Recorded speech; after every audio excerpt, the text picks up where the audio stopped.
Assalamualaikum warahmatullahi wabarakatuh. Good morning, ladies and gentlemen. First of all, thanks to Allah Subhanahu wa given us some mercy and blessing. Secondly, praise upon Him, our Prophet Muhammad SAW, who had brought us from the darkness to the lightness. So, let me introduce myself first. My name is Ariel Muhammad Ramadhani, and I'm from non-grade C, and I would like to tell you a story about Malin Kundang. Have you ever heard about the story before? Okay, so this is how the story begins. Long time ago, there was a woman lived in a village in Sumatra. She lived with her son, Malin Kundang. Her husband was dead.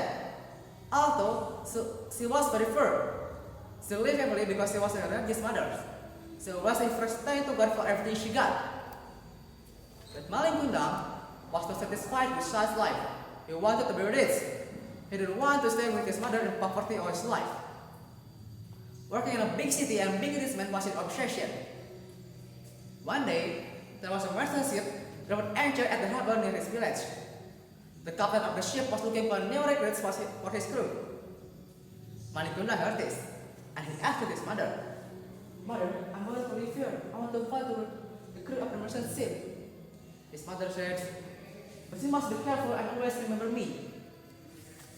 And Malin Kundang became the crew of the merchant ship as well. Many years later, Malin Kundang was very successful at sea. Not only was the captain of the ship, but he also the owner of a fleet of the merchant ship as well. He had become a very rich man. But he was very close-fisted and very boss of himself. He never sent his mother a letter or money, and he never visited her as well. One day, Malin Kundang traveled from another island bringing his new, big, and very expensive ship. A lot of people gathered in harbor by the trip anchor, and an old man hurried to the home of Malin Kundang's mother and told her. He cried, oh woman, your son is returned. He is the captain of a Spanish ship that has dropped anchor in the harbor. He is a great man now, a rich man. Come and see our mother." She was very cheerful now that her son came back.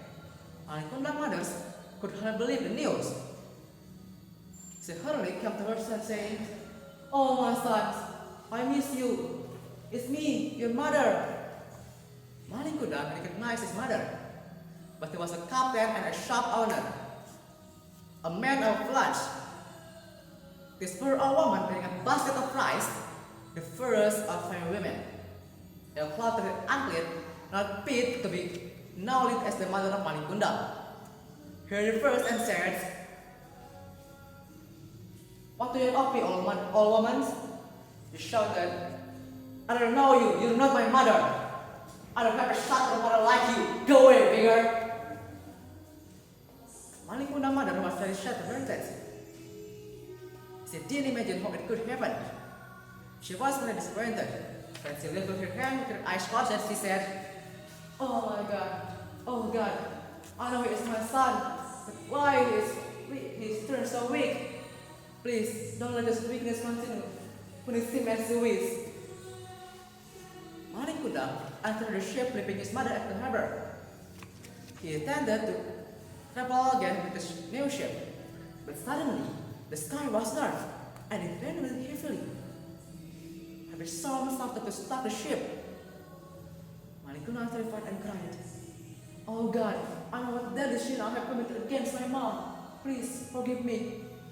But it was too late. This time there was no forgiveness. The ship capsized and turned into great rock. Malin Kundang could not enjoy his life anymore. So, that is how the story began.